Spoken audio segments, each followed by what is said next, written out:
Uno.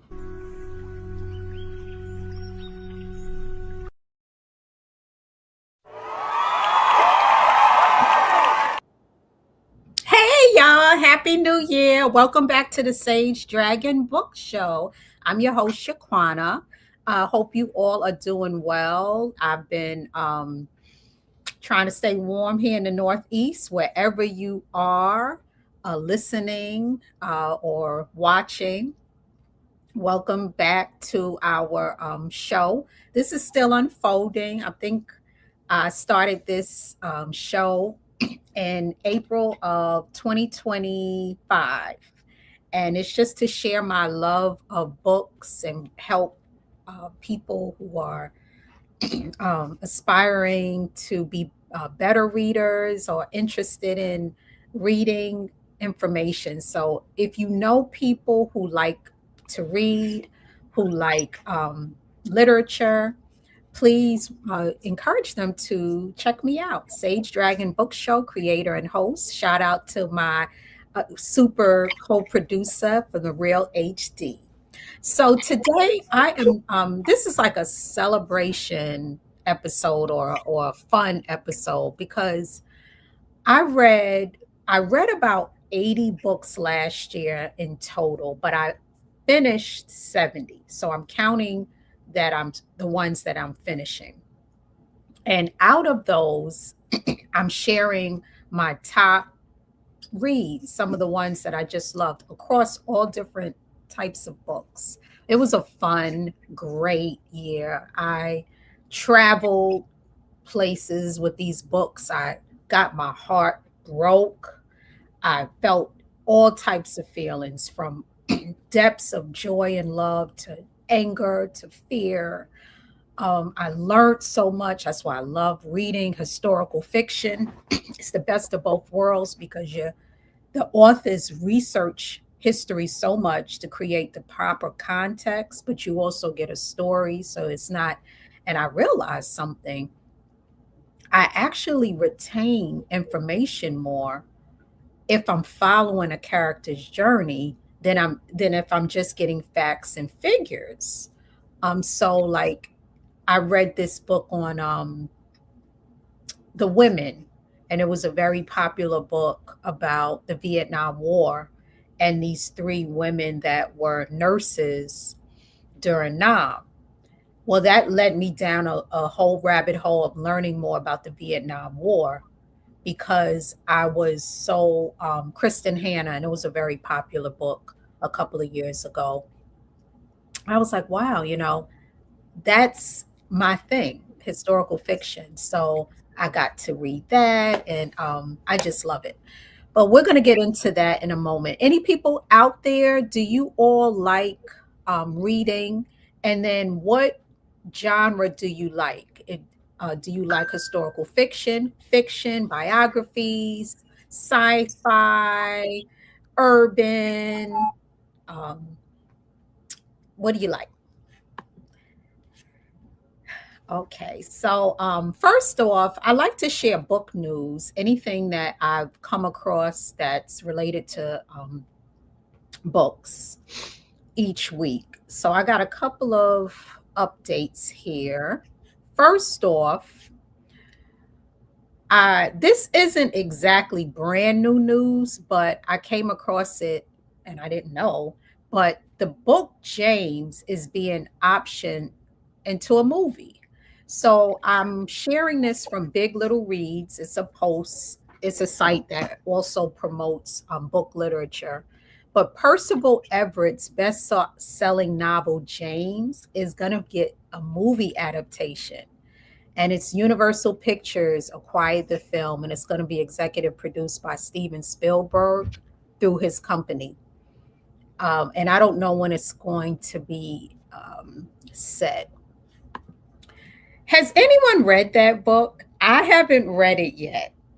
And I just read my first Percival Everett book. He wrote this other book called The Trees.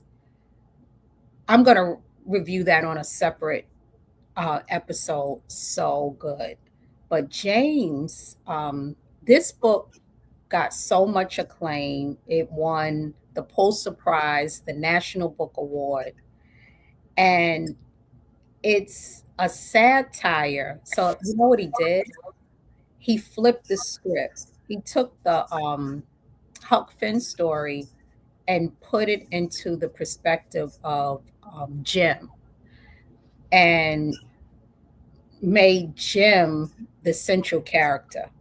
And it's really, really good, apparently. But I haven't read it yet, so stay tuned for that. But it sounds like I'm curious about how this movie's going to be. Also, his book Erasure was made into American fiction, which that was good. I watched that movie twice.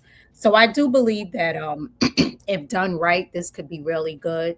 And he's going to be one of the screenplay writers, which is really cool. He's a great writer. I'm going to do a whole episode dedicated to his work because I really like his style of literature. So congrats to him.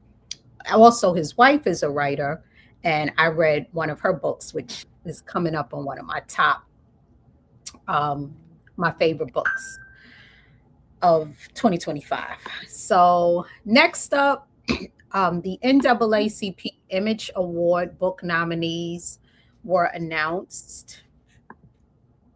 And I know it's a little blurry here.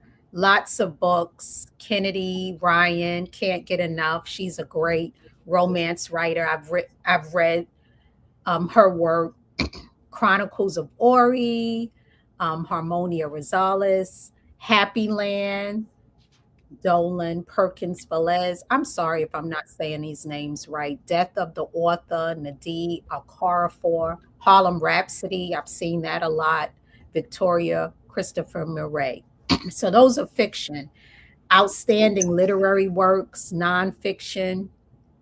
They choose Violent, Sheldon Alley, I Am Nobody's Slave, Lee Hawkins, Hidden Hospitality, Untold Stories of Black Hotel, Motel, and Resort Owners from the Pioneer Days. I want to read that. That's on my TBR. I think that sounds really interesting. And my aunt, I have a aunt, hey Aunt Linda, who worked in the hotel industry throughout her entire career, and I've been wanting to see if she wanted to read that along with me because I think that one is really interesting. So I'm really glad that that's getting um, some visibility. From These Roots to Marilania, Born in Flames, Bench Ansfield, and A More Perfect Party. The Night Shirley Chisholm and Diane Carroll Reshape Politics. Man, I wonder what that's about. Juanita Tolliver. Outstanding literary work in journalism.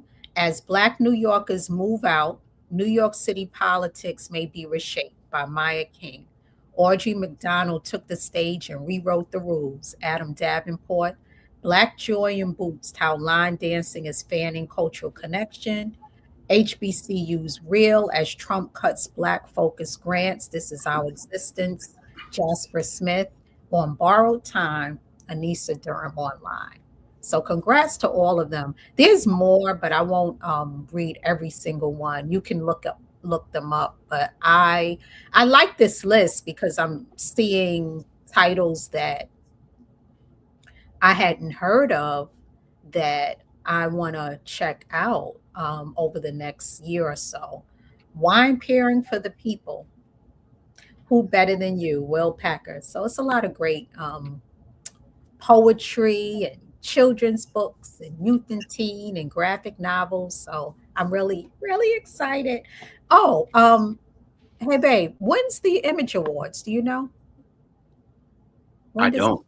Okay, did it? Because I wondered if it happened already because I keep seeing like people like, hey, I'm up for best podcast and I'm up for this and that. And I'm like, wait, doesn't it usually happen around this time of year? Getting that now. Give me a sec. Okay. All right, I'll keep going. So yeah, one of these days. Saturday, February 28th, Okay. 2026, 8 p.m. All right. One of these days, one of our shows will be up there being nominated. But congratulations to everyone who is nominated for their work. All right, so let's get into these these 2025 favorites. So, in no particular order,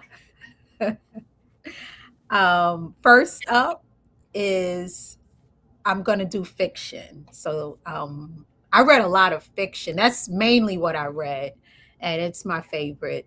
I love it. So, first up is The Temple of My Familiar by Alice Walker.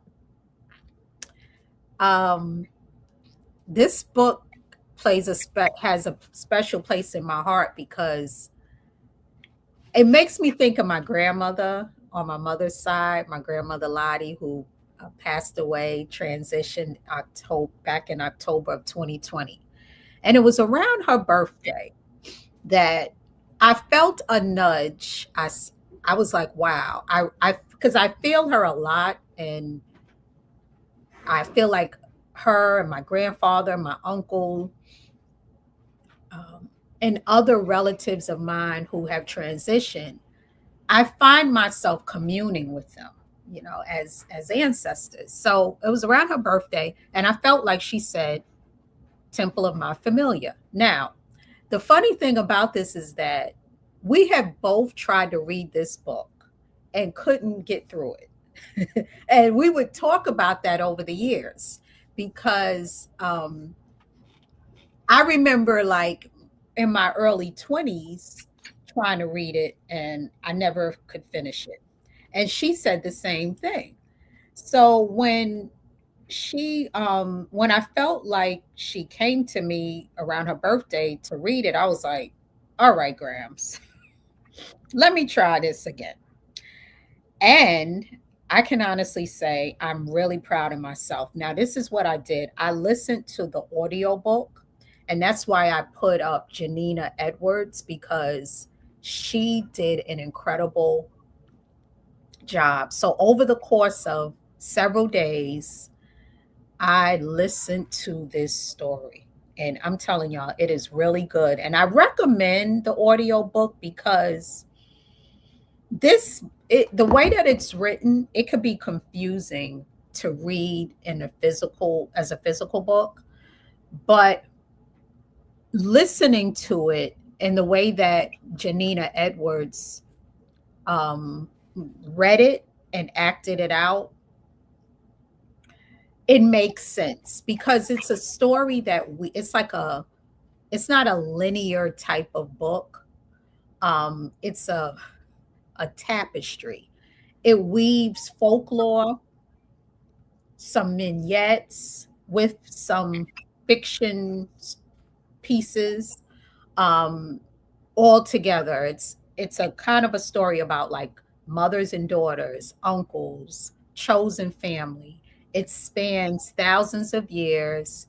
Some of the themes are like freedom, migration, human rights, folklore, spirituality, all of that mixed together, which is why it's not a simple type of book.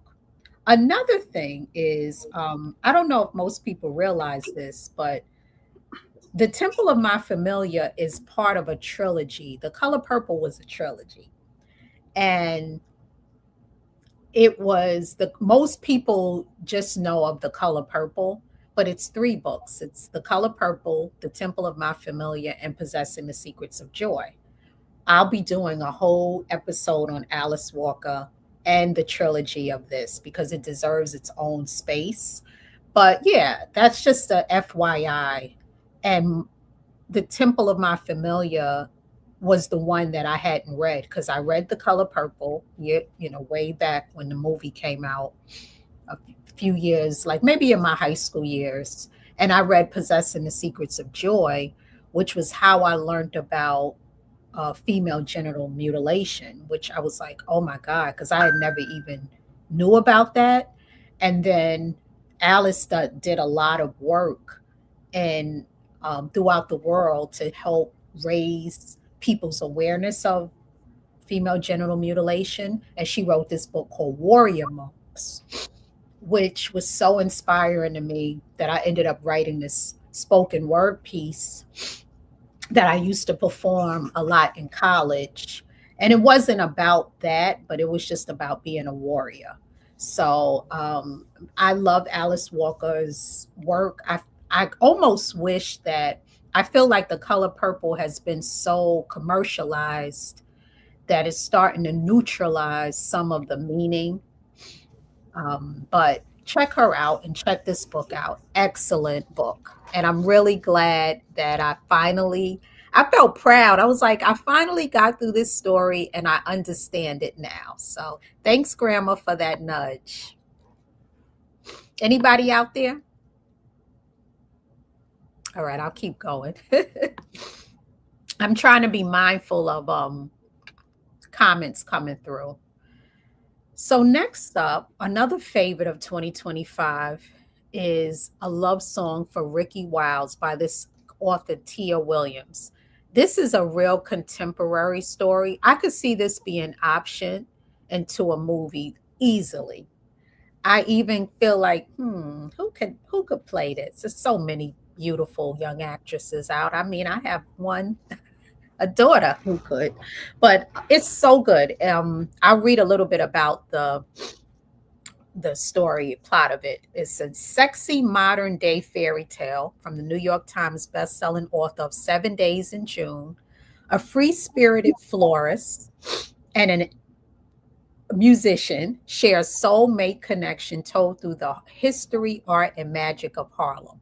The daughter of a powerful Atlanta dynasty, Ricky is the opposite of her famous social sisters. So what happened is it's about, I'm not gonna like give spoilers away, but it's this florist and she's she's more of the artsy one in her family. So she came from a wealthy, well-to-do family down in Atlanta and they run a funeral home, but she wants something different for her life. She likes flower designs and she's really, really good at it. So she decides to open up a flower shop, leave Atlanta, and move to Harlem. And she bumps into this man, and it's a love story. And the man has there's a mystery there, and that's where the story is. Once again, I listened to this and I really enjoyed listening to it because the narrator, his name is Preston Butler. So they also, it goes back and forth between the man's part of it, Breeze is his name, and the young lady's Ricky. So it's two points of view, and they're beautifully read by Preston Butler and Mila Lee. So you're getting in this story, you're getting a love story. You're getting music because the main character, Preston, well, read through Preston, but Breeze, he's a musician. You're getting a lot of beauty. You're getting the Harlem Renaissance story. It's family, personhood. So you're getting a lot mixed in. Actually, as I was watching Sinners, it was reminding me of this book. And I wonder what Tia Williams thinks of the movie Sinners, because there's a lot of similar themes to it. And I know that a book doesn't just come out of nowhere, neither does a movie. So it's beautiful that both this book and that movie were having similar themes. And I won't spoon feed you.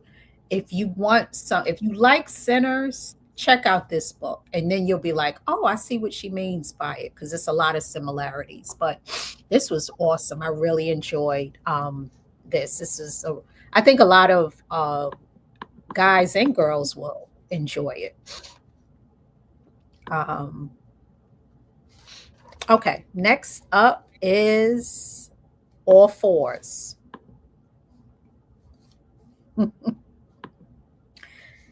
Another book that needs its own show.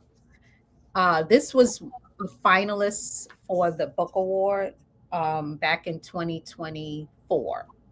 I can see why. It's written by this author named Miranda July. You've never read anything like this. I've never read anything like this. I want to have a whole all fours discussion because it's about this woman who is like middle age and she's supposed to take a trip across the country to go. She's packs her stuff and she's supposed to drive to New York from California and ends up staying in California and just having this wild ride. And it's very much about desire and sexuality and being middle age and marriage and motherhood, all of that and more. It's so good. And I really want to talk about this more. And I'd like to talk about it with some people. And I also have some other ideas of how to bring this book into the fold. It's real honest, it's funny, it's wild though. Like when I was reading it, I was reading this in the physical book. I have this book. I was like, I felt like I was in this big, like, say I'm in a woman's circle and we're all just like telling a story and I was listening like non-judgmentally to this. It is wow. But I'm gonna tell you one reason why I really like this. Something that I noticed, a lot of books are not written with my age demographic. I feel like the protagonists are either older, like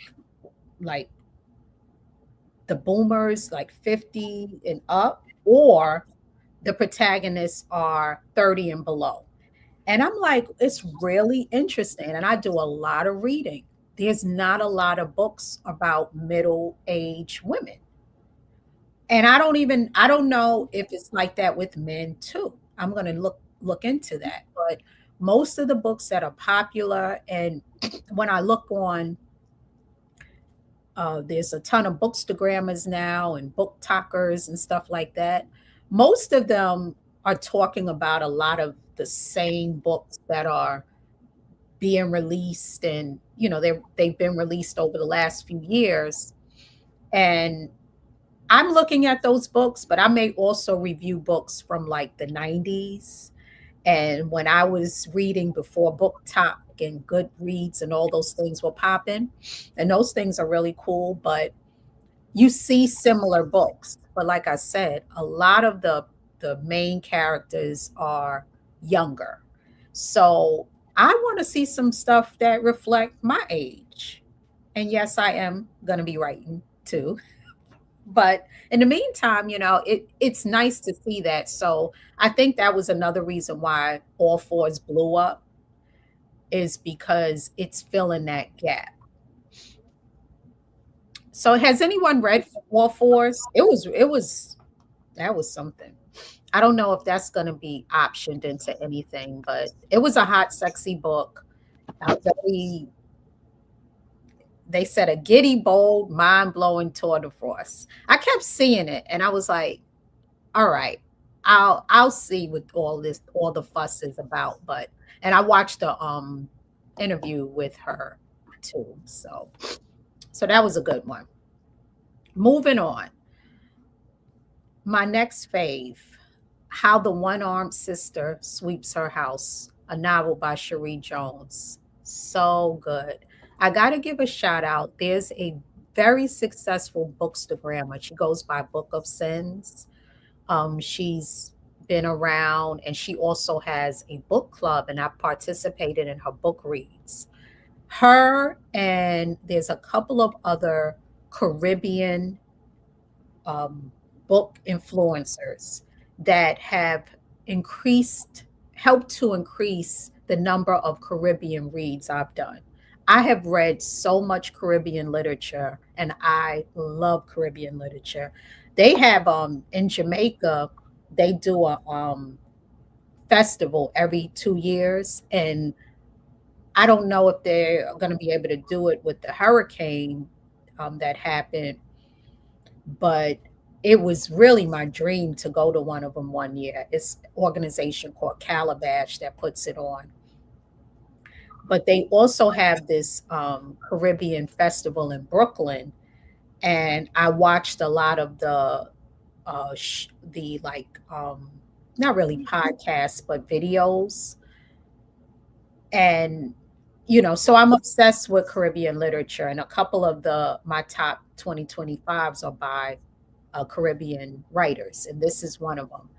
It's a woman from Barbados, and it takes place at a resort.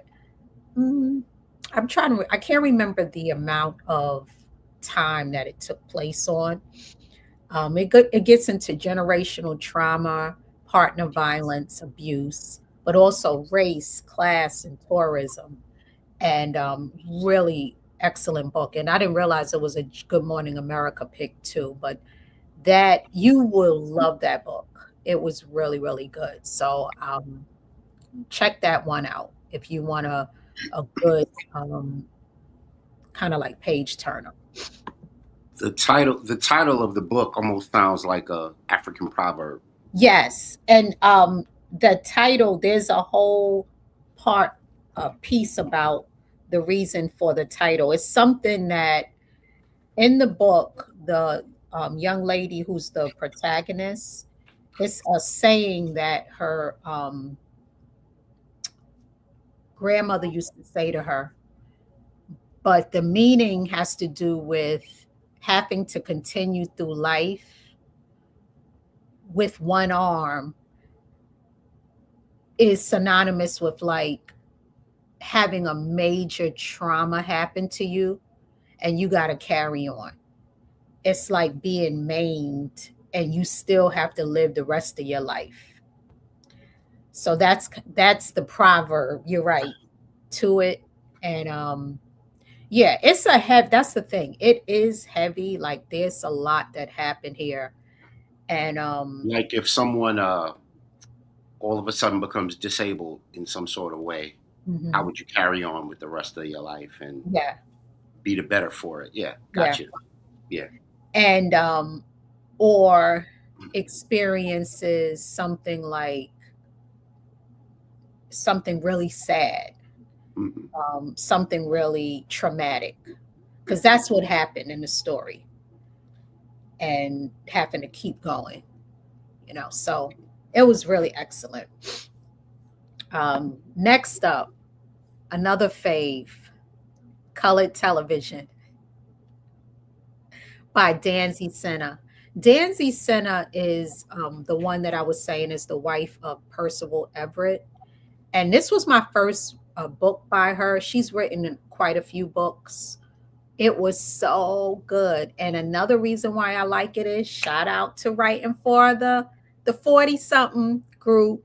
And that's her age in real life. But this book was good. So it's about it's a fiction story set in modern day California.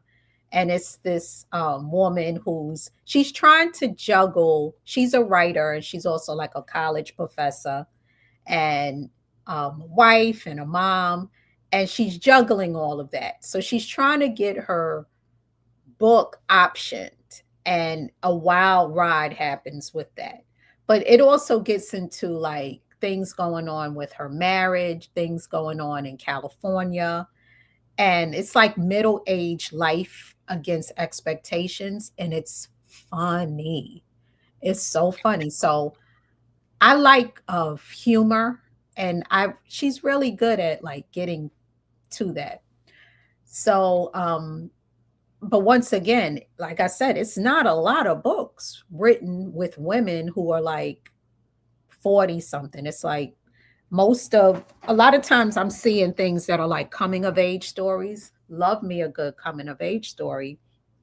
That's a very big part of one's life, like those teen years, and they'll tend to be like maybe somebody in their 30s flashing back to their teen years or 20s or late teens going into 20s. But I'm like, one's middle years are it's a lot going on during them years. So come on with the more stories. So this one is really good.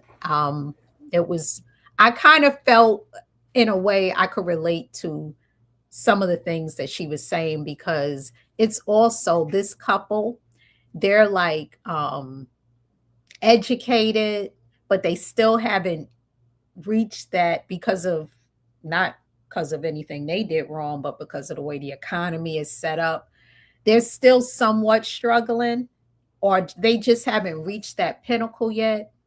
They're very like socially conscious, and you know, it's just very relatable. I like real stuff, so that's another reason why I like it. Really, If really you could, if you could give a 3-word phrase to sum up this book, what would you say? three-word phrase. Real, funny, and cool. I would say that. One thing about this author, Danzy, that is also, I'm going to delve into more. I'm going to read a little bit more. She's biracial. So she's biracial, and she gives a honest account about the biracial experience, which I don't think, growing up in the 90s and the 2000s, I feel like that wasn't really talked about as much. We were still talking about the whole concept of, should people even be in biracial relationships, to, instead of, how does that affect people's lives? Like the people that are biracial, you had a white mom, a black father, or vice versa. And those experiences of having maybe two sets of grandparents and two sets of families, what, that's a particular type of American experience that isn't really talked about as much, how it affects the children and just all of that. So she's an author that delves into that, and that's what I like about her too. So I think more people should read some of her stuff. All right, moving on. Did that? I tried. I hope I tried with that three-word phrase. No, you did it. You did a good I, job. it was like, I don't. I was trying to think of how to describe it, but that was a really good, sexy book too for us. Apparently, the term. Well, let me not go down that rabbit hole, because I don't know that much about it. But I heard that women of my age group now, they saying we're called Thundercats. Have you heard that, babe? They're saying that. Whole other show. Yeah, that's a whole other show. All right, moving on. The bees. This was so good. This was I'm going to be doing an ecological series at some point, where I'm reviewing books that are fiction, and they are like fiction or nonfiction, and they get into ecolo ecological issues. I wouldn't have known that I would have liked a book like this as much as I did. I was on this thread one day, just kind of scrolling, and the name of the thread was, name a book that doesn't get hype that you think everybody should read. And somebody put this book in. I hadn't even heard of it. And it's a sci-fi book. I think it was written maybe around 2014, 2015, but don't quote me. It's older. It's not like brand new. Let me just see if I could find when it was written. Um, it got a lot of 2015, so 10 years ago, as of when I read it. The novel opens and closes with a brief narrative of, so basically, it takes place in a hive. So but it's about this bee that becomes personified. So, you know how, like in Animal Farm, and they also did this in Wicked, even though they're creatures, they gave them like human qualities so that you could follow along in the story. That's the way this is set up. So the story begins with this bee named Flora 717, who faces prejudice and abuse throughout the story on account of her despised status. So she's born and she's larger and darker than most flora, but she's born able to speak. For these reasons, the fertility police plan to kill her, but a cold and rainy summer has left the hive shorthanded. So what happens is, usually in beehives, every bee has a very specific duty. The ones that clean the hive, there's the ones that take care of the honey, there's the ones that serve the queen, and they're very distinct. Well, Flora is going to end up being able to do a lot of different types of jobs.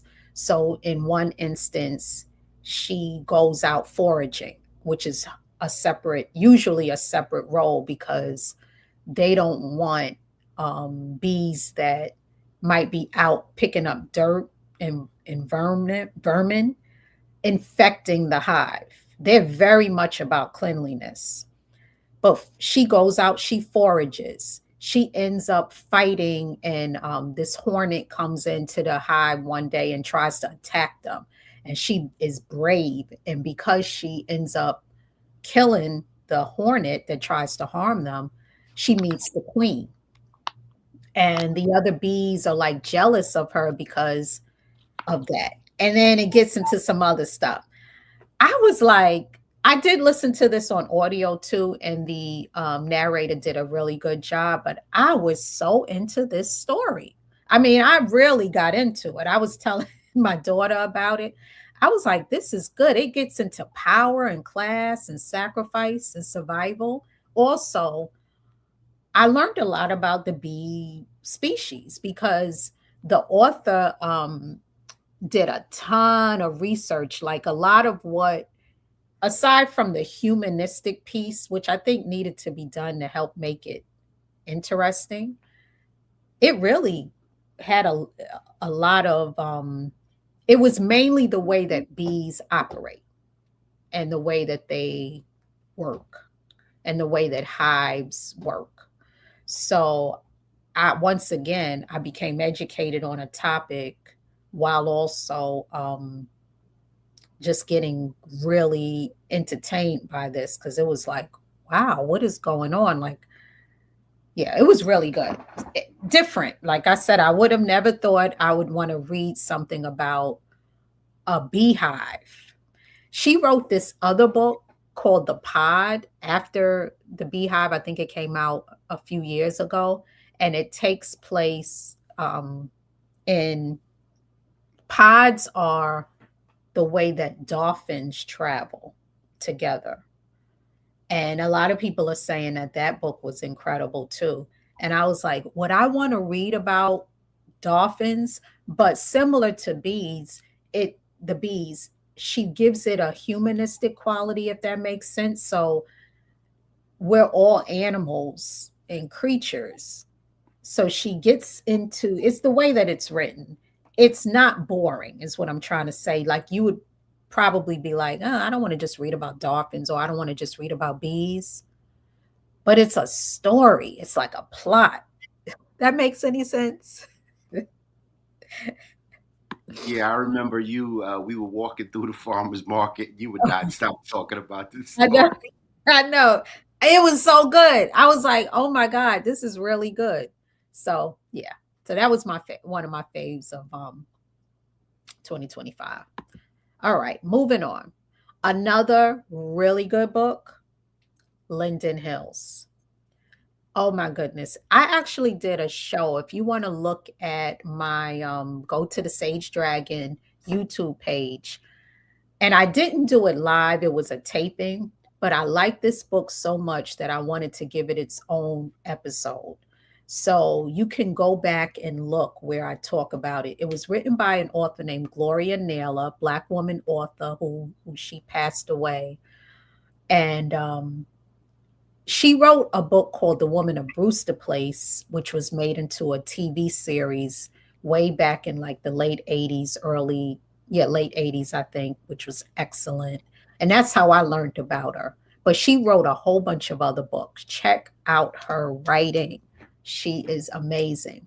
Now, this book is one of those books that's sticks with me. I also think that it would be a great one to be taught, and it's very relevant to the times we're in now. And it's about a Black family. Actually, it's a multi generational family that probably like right around the time of the Civil War, this man inherits land, and he decides that he's going to make this 100-year Black community, but it becomes a community that you got to get accepted into. So it becomes a real elite community. And all these people are vying to get into this community. And you know how usually the most wealthier neighborhoods are in the hills? This takes place in the hills, but she kind of flips it, because once you get in, it's about getting further down. So instead of trying to have the highest house on the hill, the more prestigious elite homes and families and having proximity to all of that power takes place below. And it's symbolic with Dante's Inferno. It takes place over the course of about a week around Christmas holiday. And it's these two young men who are, one of them lives in Linden Hills and one of them lives out. So Lester is living within Linden Hills, and his buddy Willie isn't rich. And they're about my son's age. They're like in their 20s, and they're just trying to make some money during the holidays. So they decide they're going to do some odd jobs for the man that runs the entire community. And wow, it's some stuff that they see, and they have to wrestle with these things. And that's why I think this is such a good book for high schoolers and even in college. It could be read alongside The Great Gatsby. And I did see a clip of Gloria Naylor being interviewed about it. So really, it's about like trying to achieve the American dream and what people are willing to do, and in order to get fame, fortune, wealth. Mainly, really not fame. It's really about elite, or really just like elevating mobility, striving, climbing, those things, and how it affects Black values. So it was so good. You know, the other thing I was thinking about with this, because I've started watching a lot of psychological thrillers this year. I could see this, if done right, be an option. This is a psychological thriller because there's also a mystery element to it that I won't say because I don't want to spoil it in case anybody ever wanted to read it. So good. And I'm going to read some more of her stuff because she wrote this book called, I think it's called Bailey's Cafe. And I read this in e-format, it's my least favorite format to read through, only because right now I think I need probably a better e-reader like a Kindle or an iPad, because I read it on my phone. But if you download the Hoopla app, you can get the 3 books together and you can read them for free. So good. So that was one of my faves. Okay, moving on. All right. All right, Hoopla, you heard that. Come on and sponsor the show. Right, exactly. Yeah. A Brief History of 7 Killings. Here's another story. This book, everybody's probably heard of it. I mean, it won the Booker Prize, a very prestigious award. I have been scared to read this book for years. I would go into the library in my community, Sully Library, and look at the book and say, nope, nope. I think I have it too, but I couldn't find it. But I would always see it. It's about 700 pages. And even though people said the book was really good, a lot of people said also it's not an easy book to get through. And I can finally say, I made a joke last year. I said 2025, the year I can finally say I read A Brief History of Seven Killings, a novel. And A Brief History of Seven Killings, it takes place, um, it spans decades. So here's the plot.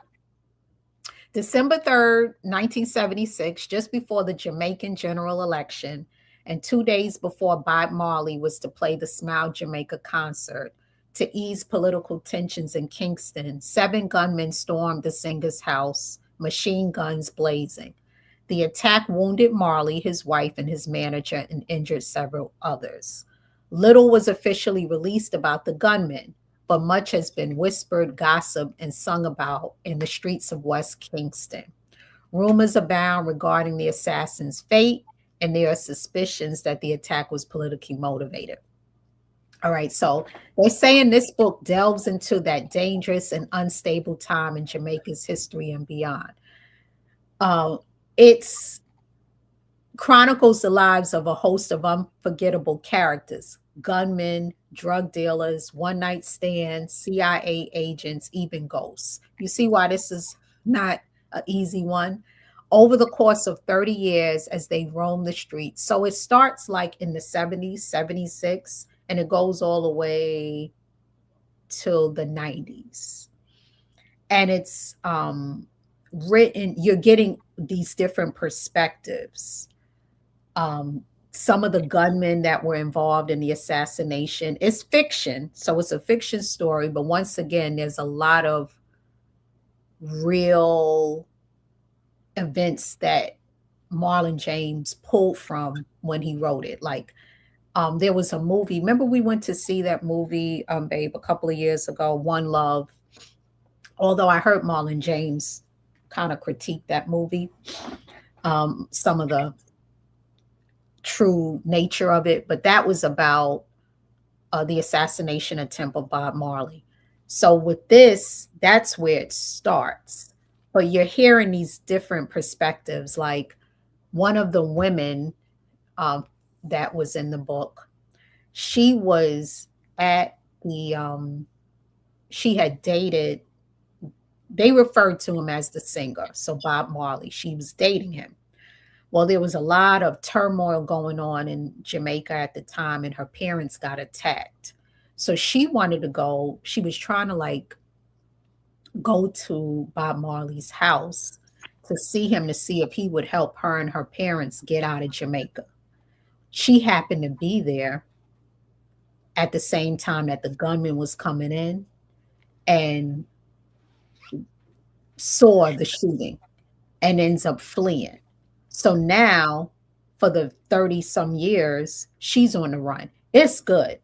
This is something else. I was like, wow. So I see why it got all the accolades, all the things. Really, really good book. So that was one of my faves. The way you described it, it reminds me of Walter Mosley's book, A Red Death. Oh, okay. I never even heard of that one. Yeah, Walter Mosley, really famous black author. Yeah. When I was I, when I remember I used to work for Patrick Payne Yeah. at Bestseller Books. Hmm. Shout out to Hempstead. Shout out to Patrick Payne. Shout out to Bestseller Books. Hmm. You know, shout out to Sister Aurora, Real HD Show. But yeah, that book is very much like that, but it's set in the 50s in the time period where Jim Crow was transitioning into civil rights. So it's full of a lot of the same themes that you're talking about in the Seven Killings. Exactly. And that's, I'm gonna look that, I'm because I read Walter Mosley, but I never read that one. And I went to see him when we lived in Baltimore. He was he had did this lecture. And I think the other thing that's pulled me into this is that I was born in 1976, and there were things that was going on in Queens in the 80s when crack was an issue. that I was a little kid at the time and I didn't understand what was going on in my environment, but I still sense things. And now that I'm an adult and I'm looking back, books that are written about that time give me a combination of nostalgia, but also helping me put the pieces together. And there was such a clash, but also a communion going on with like Black Americans and Jamaicans and other Caribbeans during that time, and with reggae, and like I'm remembering all of that in Queens, and then what was going on the island. So it was making me feel connected in a way to my childhood by reading this also. So yeah, dope book. And that he's a really amazing writer. He wrote other stuff too, The Night Women, and he's really actually there's a series that we watched last year, and I think he also helped with the writing of that. Remember that series that came out about the woman detective in Jamaica, and she was solving crimes, and if I can remember it, I'll mention it.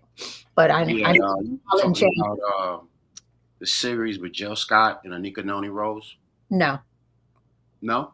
no, that took place in Africa. That yeah, this was that was way older. That was about that series with Jill Scott was the book that I reviewed on my last show, um, when I was talking about the number one ladies detective. Right. Right. That was the name This, of it. I was yeah, trying to remember. Yep. Yep. yeah. This was a newer series that we watched last year, and it has the word Millie. It has something to do with she was a Jamaican cop, and she was kind of taking down a child trafficking ring. And she also had a sister who was transgender. You know And what? Yeah, I got it. Got yeah, it. I yeah. remember now. So, oh, Yeah. Patra, the dope Patra, the reggae, she was in it, and she looks so great too. Yeah. Yeah. I love Now that seeing. you say, now that you say Patra and yeah, Mhm. and more of the plot. Yeah. Yeah, yeah. So Marlon James helped write that too. So, and then rounding out this, my two favorites are this author named Edward P. Jones, and he wrote two collections of short stories. And I have to say this because my inspiration for wanting to write a short story collection, and I will write a short story collection, God willing, is Edward P. Jones. These two books, Lost in the City and All on Hager's Children, incredible. And I really like him as a writer. He's a great writer. Check him out. And short stories are great because if you may feel like you don't want to just go into a full on novel, I used to like a lot of short stories, Pearl Cleage and J. California Cooper. Yay, that's my Yeah, favorite. yeah, way That's back. And that's my favorite. Yep. yeah, Yep. but She's these two, isn't she? Yeah, so more to come on that. We gotta maybe Nicole, my old friend, will join me for an episode down that memory lane because once again, like I was saying, you see a lot of the same books being talked about on these newer platforms. And I get it. They're getting these books, they're new releases, but there's some books that came out before social media was popular that I think deserve some love. And like I don't really see people talk about J. California Cooper as much because those came out in like the 90s. But that's why I'm here because I'm talking about some of that stuff. But these two books, All on Hager's Children. So these two are they're short stories, and they all take place in DC. And they're like um so the characters are so well developed, and they're like everyday people, everyday ordinary people and their lives. So they're very fleshed out. And I'm like, wow, they like really good. And there's a lot of they both have gotten acclaim. There's a quote that I'll I took from this site called she did a review on All on Hager's Children. Joan's stories are packed with people, male and female, old, young, and middle age. And this quote is in one of his stories. They were the children of once upon a time slave, born into a kind of freedom, but they had traveled down through the womb with all their kind had been born with the knowledge that God had promised next week to everyone but themselves. That's what I'm saying. He's got a little humor with him. They're government workers, artists, veterans, convicts, doctors and shamans, schoolgirls, bureaucrats, and porters. Many of them live in Washington, D.C., having come up from the rural South as part of the Great Migration. If they're not related by blood, they're connected by a shared history of slavery, common geographies, and by stories from the Bible, folklore, fairy tale, neighborhood, and communal life marked by past full of physical displacement, frayed or severed connections, and the legacies of state violence, they nonetheless kept expanding the definition of family by taking each other in. So that kind of summarizes what the essence of like these stories. But yeah, check them out. And they were the last two books. They were among the last two books that I read in 2025. And my spirit needed that. With everything that's been going on in the world and the attempt to like erase the Black American experience, reading those books, it gave me a deeper appreciation. Like, I'm glad I'm read them now. They're older books, but I'm like, this is just what we needed. And I want to see more of that for other cities um, because we've been here. And it's not what I also like about it is these are everyday people, not people that are usually exaggerated. He could take a story, for instance, like one of my favorite in All on Hager's Children is actually a story, and it's about a black, they're all black people's experiences are centered. This man came back from the Korean War, and his plan was he got back from the war and he wants to go to Alaska to try to look for gold. This is the 50s. And he gets home, and his mother and his aunt ask him to try to solve this crime because there was a like a distant relative of theirs who was murdered, and the police didn't bother to really try to find who did it. So he's like, I'm not in the I can't solve this. Like, why do they want me to do it? But because when he went to the war, he was doing legal type of work, in the black world.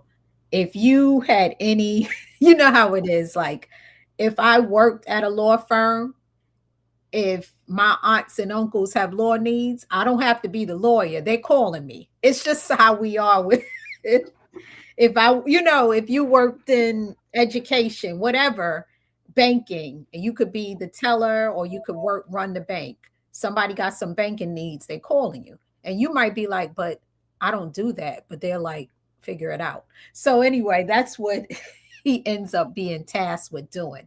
But it was a really interesting story. Another one that I liked was this story about a father who he was young too. He was 19. He had married they were like sweethearts, and his wife gave birth, and unfortunately she died during birth. Well, he and had a daughter, and he was gonna give the little girl up because he was like, I can't raise a daughter on her own. So he gets up the next day and he gets her all dressed up. His neighbors and people had given him beautiful clothes and dresses the little girl up. And he never ends up giving up his daughter. He was going to take her to a place where people gave their children up during that time. He ends up bringing his daughter home and raising her. And the name of the story is called the girl who raised pigeons, because she ends up raising pigeons, and he ends up becoming like this really protective father of his child. And then it gets into like her childhood and her trying to cut class with a friend, and his finding out the neighborship, you know what I mean? It's just like everyday stuff, real rich in our ways that are taken almost for granted. You know, sometimes you'll hear all this nonsense about people trying to spew that Black people don't have a culture, yet they're extracting from it the very people that are saying that. And then you read these stories that talk about the migration and our ways and everyday experiences. Check him out. I don't want to keep going on and on, but check out that Edward P. Jones, very great Black male writer of our time. So that's fiction. Now I'm going to move on to nonfiction faves. So starting off is a book called Soil. Soil, I'm going to do, like I said, I'm doing an ecological series. I also had the opportunity to meet this author. This book was amazing. It's called The Story of a Black Mother's Garden, and it's written by Camille T. Dungy, who is she's a professor. She's out in Colorado. She's also a writer and a poet. You're getting a lot in this book. It's a book about a woman who sets up a garden in her home, her and her husband and daughter. But you're also learning a lot in it too. Like you get in history, you get in American history, you get nature writing, you get in environmental justice issues, all wrapped up in the story. So she's talking about her experiences writing, creating a prairie project, which is when you're trying to like set up some type of healthy environment in your home area, and all the things that she goes through trying to do this. She came to Rochester Writers and Books, has this program where once a year they pick a book called um, Rochester Reads, where they want the whole city to read the same book together, and then they bring the author in. So Soil was the 2025 pick, and I really like that Rochester Reads picked this. So it's really a very good book. I really enjoyed it. It definitely inspires you to learn more about. She's very knowledgeable about nature, everything like trees and soil and birds and but yeah, you're learning about so much in one, and it's excellent. So I can't speak highly enough of that. Moving on, another fave of mine, like I said, I got into a lot of Caribbean literature, and this writer, Kai Miller, a heavy hitter writer. And this book is a collection of essays, and it's called Things I Have Withheld. So it's interconnected essays, explores silence, the silences in which so many important things are kept. And he examines the experience of discrimination through silence. He talks about like his family, letters to James Baldwin. He has an essay about soca, carnival. I think I like essay type of books, and I really think that I would, like to put the challenge out to all of us to read more critical essays. And the reason why I'm saying that is we're very programmed now, and there's algorithms, and I would understand just before I logged on that TikTok was just transferred to the US, and it might be that it's going to be aligned with putting more MAGA type of content out there. So in this heavy era of a lot of programming coming our way. The critical essays are a way to get information and perspectives that may not be through the mass media. So just even if you read one critical essay book, a popular one on my to be read list is called One Day Everybody Will Be Against This, or something like that. It won a National Book Award last year, and everyone that I've heard, a lot of it is about what's going on in Gaza. But read critical essays. There's a lot of them out there. There's another one author named Hanif. I don't remember his last name, but I was going to get into some more of his. And I'm going to also be starting to write critical essays as well. But he's a really great writer. He's also a poet. I read quite a few of his stuff last year. He wrote this book called August Town, which is fiction. So good. And yeah, so he's really a very thought provoking person. Another favorite of mine, nonfiction, this is a book called Letter Writing. And I heard it on a snippet of it on a podcast. She was being interviewed about like how to be a good letter writer, like how to write correspondence. So I took the book out from the library and I really liked it because she gives you good ideas on what she did was around COVID. She started a pen pal program and it blew up because people wanted to like write her. And she was like, wow, so I can't write everybody. So she was just encouraging other people. And I have a cousin, and all last year, in my spirit, I kept getting this nudge to ask my cousin Isaiah if he wanted to be my pen pal out of the blue. Like, I just felt like, even if I think he's not really on social media like that, but I was just like, what if we just wrote each other? And that's what's cool about this book. She gives you all of these ways. Like, check this out, babe. She was saying that you can send your pen pal a Mad Lib. You could write, like, create your own Mad Lib and then send it to them.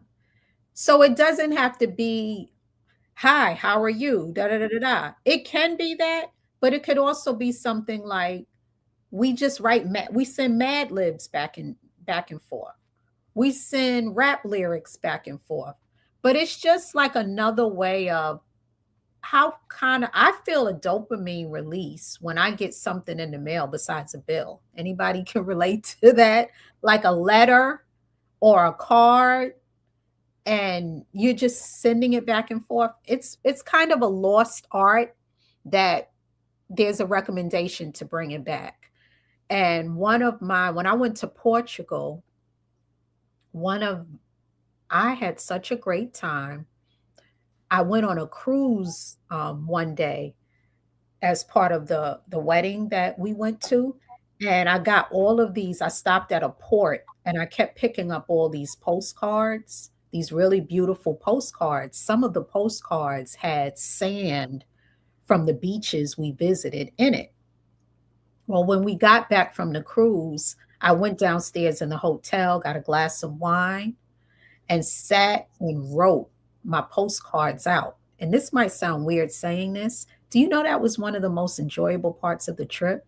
Just sitting there in that beautiful hotel with my wine, watching the people writing. Right? I was like, oh, I get this now. And writing. And then when I sent the postcards, everybody got their postcard. I got a little nervous because it was taking a while. And I was like, but then everyone just started texting me at the same time, so happy about getting their postcards. And the whole idea of me even doing the postcard thing was a short story I had listened to of someone saying that their grandmother had kept this particular postcard on their refrigerator for years, that their the son was in the military and he had visited the Azores. And when he was there, he sent his mother a postcard of Terceta. And this is real deep because it was always one of my favorite short stories. It's called Terceta. And then I end up going to the Azores. And I didn't even plan that. Like, I got invited to my god sister's wedding. So I end up going to Portugal. We flew Azores. We stopped there. And I was like, wow, life is just can be sweet like that. It can be serendipitous like that. And so that was partly why I wanted to get all these postcards, because babe, you were like, what are you doing? you spending a lot of money on these damn postcards. But I think it's cool to just to still get postcards in the mail and send people letters, and things like that. So I really enjoyed this book. I encourage you to check it out. And then another fave of mine, I won't spend a lot of time on this, Overcoming, only because I did a whole series on Overcoming. So go to my YouTube, please, and check it out. But it was Michelle Obama's workbook. It was more about, it wasn't just her talking about her life.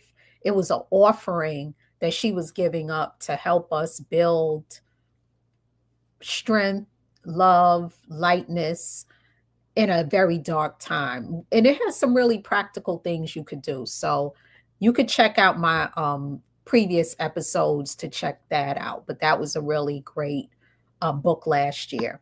And then rounding out my 2025 nonfiction favorites is Girl on Girl, How Pop Culture Turned the Generation of Women Against Themselves. Once again, I did a whole episode on this because I thought it was really important.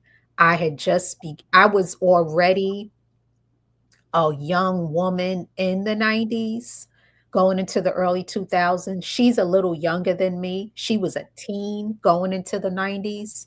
But when we look back at that era, the book talks about how it was kind of like fake feminism. They were telling us some of this stuff was feminist, and it's good for you to push up against it. And in reality, a lot of it was pushing other agendas. I won't go all the way into that because, like I said, I did a really great episode on it and got some interaction for it. But I feel like, as good as the book is, I would like to see more people read it. It's a critical examination of what feminism turned into and how it's impacted us now and younger girls now. So that was a really thought provoking. And I actually plan on doing a lot more social reading. Like, those books were about social issues. And I realized that I think this platform is good for me to not just share fiction, but also books about social things that I'd like to see us think about. So there you have it. I really enjoyed my readings for 2025. I started the platform. I'm going to keep going with it. You have a question. Okay, bring it on. I couldn't capture the sentence because it was the chat on D Live was just going crazy. But Cat 20 asks this question. I'm assuming it's a girl by the name Cat. Could be a guy. Do you think that it was something you said about writing, right? Do you think that in 100 years, writing will just be an art form and not done purposely as part of education? And because you talked about letter writing, do you think in this age of dynamic computing and AI and students don't even write on, I'm paraphrasing for the question. Yeah. Okay. I think I get the essence of the question. The essence was, do do you think writing will become purely an art form in another 100 years? First off, 100 years, oh, ain't no telling. But here's what I would say about that. I did just read, I think it's New Jersey, don't quote me, but there are some school districts that are going back to teaching children cursive. Have you seen that, babe? Mm-hmm. Sure. So there's a reason why, because at first there was like a movement like kids shouldn't even learn it, AI, AI, AI. Well, for one, AI is as good as the prompts and the people that are programming it. So even if it does last, also the jury is out if it's going to last. Because if you remember, there have been things that have been pumped to us that were going to be the be all end all, and they didn't necessarily turn out. Some stuff is still popping, but there are some things that didn't. So we don't know for sure that AI is going to have this long term effect. It might. I don't know. Either way, how long has the written word been? Thousands of, I mean, how long? When was hieroglyphics? It 20,000 years ago. right. I mean, so I do think the written word has a long track record. I wouldn't count it out over AI. And I would never tell anybody, like, if I had grandkids right now, they'd be learning reading and writing. I'm very against this movement. I think it's not cool, even for like well-known people, artists, and celebrities to try to like downplay the power of the written word, books, reading.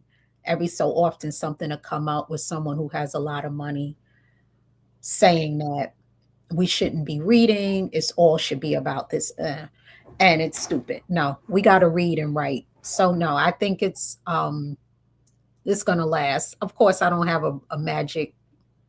I can't see into the future. Another thing, there's a movement now where people are craving analog.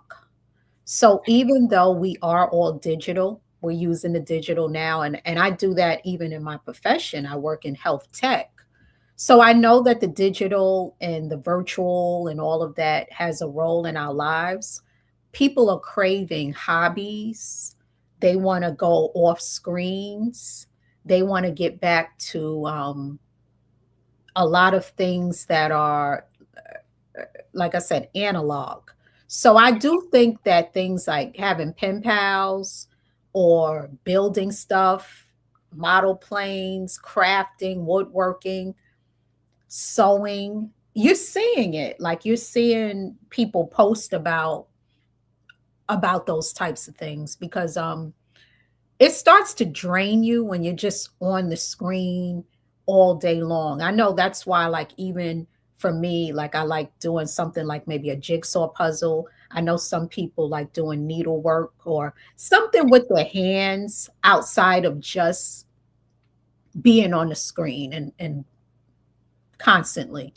So I think that because writing and what it does to the mind brain connection, but also that practice, it's separate from just typing.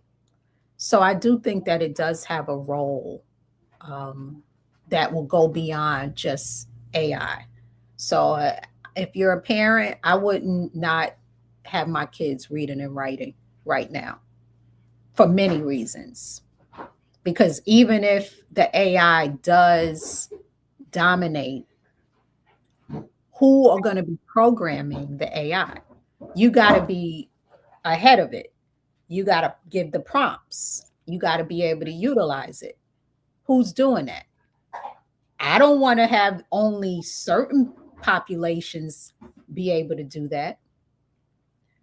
It takes, complex mind functions to be able to prompt the AI. So, my perspective on that. But thank you for that question too. Yeah. Anybody ever think about pen paling or writing people?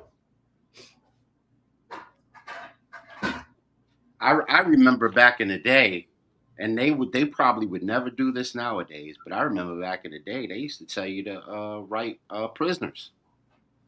Yeah. Oh yeah, people still do that. Make prisoners your pen pal. You know what I Yeah. mean? Like advocacy groups, and they Yeah. even having high schoolers write prison. Got people in prison and make them their pen pals. I don't think they'll do that today with all of the stranger danger. But I remember when I was growing up, that was a thing. No, it is still a thing because in the book, she talked all about different pen pal programs. And Hmm. the prison, it's still a prison pen pal program, and people in college do it. You could do that if you wanted to write prisoners. Now, I'm wondering about address exchange. I can't remember how that works because, people, like you said, stranger danger. But the thing with the stranger danger thing is we're more concerned with stranger danger in the physical world than in the digital reality world, when a lot of hard, crappy, terrible things can also happen in the digital virtual world. And that's why I brought up to you the concept of a digital condom, because um, when we were growing up, it was pumped condom, condom, safe sex. But I'm like, what is the digital version of that? I think we need a digital version of protection. So if anybody, and there are things like firewalls and things that we can do to keep us safe. But you know, is having a pen pal the worst thing? Is it more dangerous than the way that some of us may be engaging with these platforms or people? That's a question. So So join us next time for our join us, digital prophylactic show. right, or to come there. But thank you all for joining. Next week, I'll be reviewing books from the 75 Hard Challenge that I just finished yesterday. And a big part of it is reading. So join me then. Thank you.